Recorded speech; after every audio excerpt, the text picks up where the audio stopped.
आजादी की अहमियत जिसने गुलामी की जिंदगी गुजारी होगी वही जान सकता है। आप अपने आप को एक कमरे में 1 घंटा बंद करके देखिए। आप सभी को हमारी तरफ से यौम जमहूरिया बहुत मुबारक हो।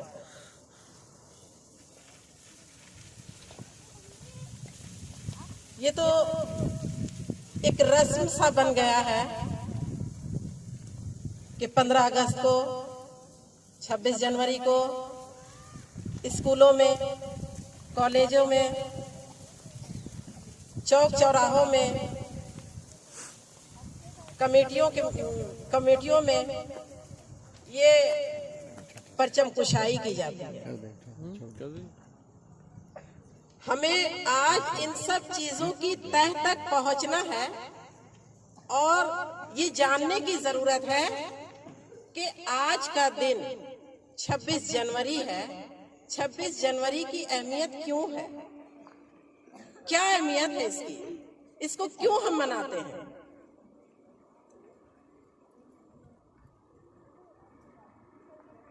इज्जत-माब टीचर्स, तलबा और तालिबात, बहुत मुश्किल नहीं है। जमहूरिया का मतलब होता है पब्लिक, अवाम, कौम, और यौम जमहूरिया पब्लिक का दिन, अवाम का दिन। क्या वजह है कि ये 26 जनवरी अवाम का दिन है और जमहूरी हुकूमत जो कि आज हिंदुस्तान में नाफिज है, इस हुकूमत को जमहूरी हुकूमत कहते हैं। और जमहूरी हुकूमत के माने क्या हुआ, जिसको अवाम ने चुन करके अपना लीडर बनाया हो, अपना रहनुमा बनाया हो और उसी के हिसाब से पूरे हुकूमत को चलाया जाता है।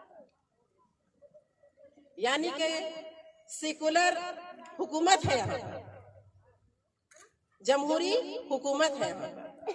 हर मजहब के लोग बिना तफरीक के यहाँ पर रह सकते हैं, बिना तफरीक के अपने अपने मज़ाहिब को फॉलो कर सकते हैं। हर मजहब के लोगों को पूरी आजादी है अपने मजहब के रोज से जिंदगी गुजारने की। आज हम लोगों को ये मालूम हो गया कि यौम जमहूरिया हम लोग क्यों मनाते हैं।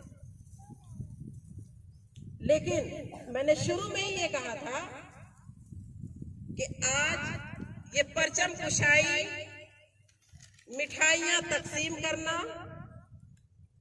टॉफियां तकसीम करना,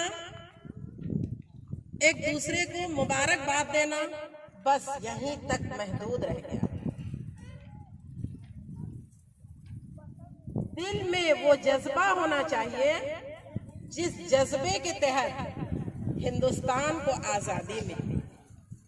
आजादी की अहमियत जिसने गुलामी की जिंदगी गुजारी होगी वही जान सकता है। हम तो आजाद हिंदुस्तान में सांस लेते हैं, हमें आजादी की अहमियत कहाँ पता है। आप अपने आप को एक कमरे में 1 घंटा बंद करके देखिए, आजादी की अहमियत का पता चल जाएगा, एहसास हो जाएगा कि आजादी किसको कहते हैं। जब आप एक कमरे में बंद हो जाएंगे तो आपको हर बाहर वाली चीज से दिल लगी होगी कि हम काश बाहर जाते तो हम ये काम कर लेते। वही बात थी जब अंग्रेजों की हुकूमत यहाँ पर थी, हिंदुस्तानी आजादी की सांस तक नहीं लेते थे और हमारे महापुरुषों ने, हमारे रहनुमाओं ने, हमारे शोहदाओं ने जिन्होंने अपने जान की कुर्बानियां पेश करके अपने आराम और चैन और सुकून को बेच करके ये आजादी जो हमें दिलाई है, उनके अंदर क्या जज्बा रहा होगा। एक तांगे वाला भी अपना तांगा अपनी आजादी से नहीं चलाता था, एक रिक्शे वाला भी अपना रिक्शा आजादी से नहीं चलाता था, क्योंकि हुकूमत हमारी नहीं थी, अंग्रेजी हुकूमत थी। वो कहते थे फला जगह चलो, इतने पैसे में चलो, तो उनको उतने पैसों में लेकर के वहां तक पहुंचाना पड़ता था।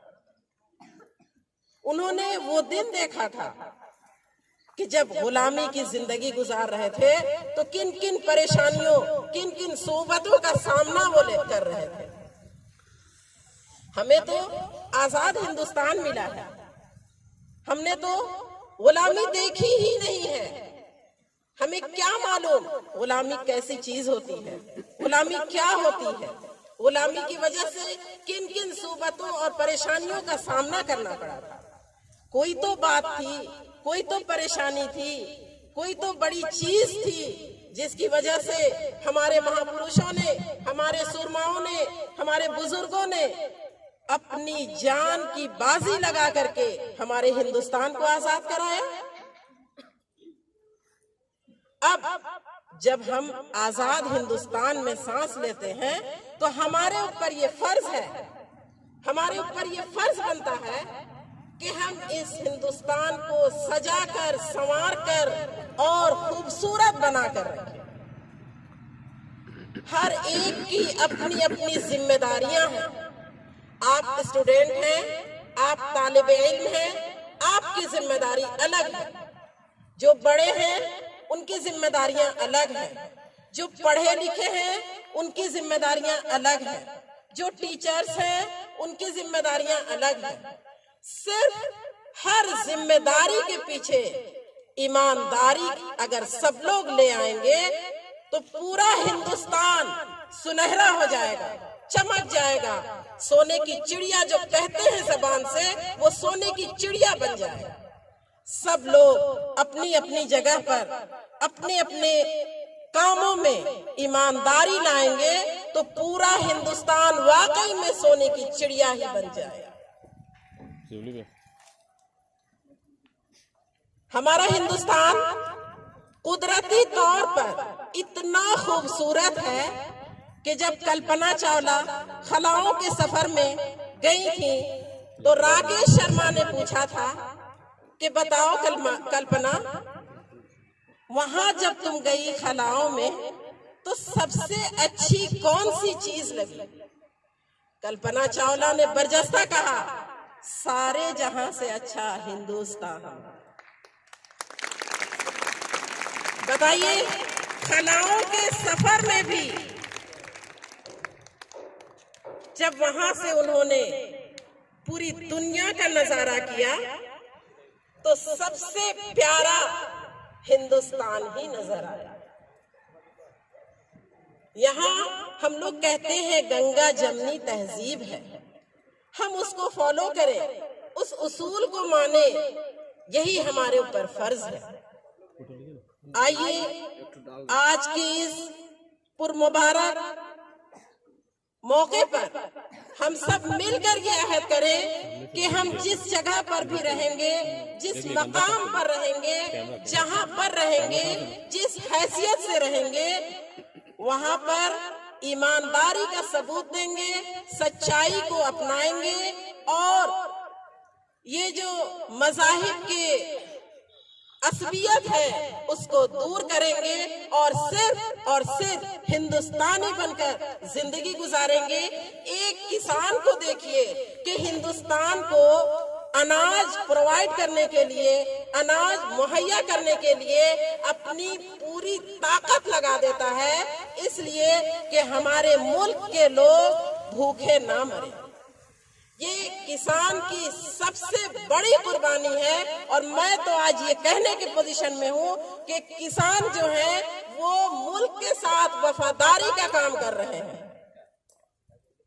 जो बड़े बड़े वफादारी का नाम लेने वाले लोग हैं, उनसे ज्यादा किसान हैं जो हिंदुस्तान के साथ वफादारी का काम अंजाम दे रहे हैं।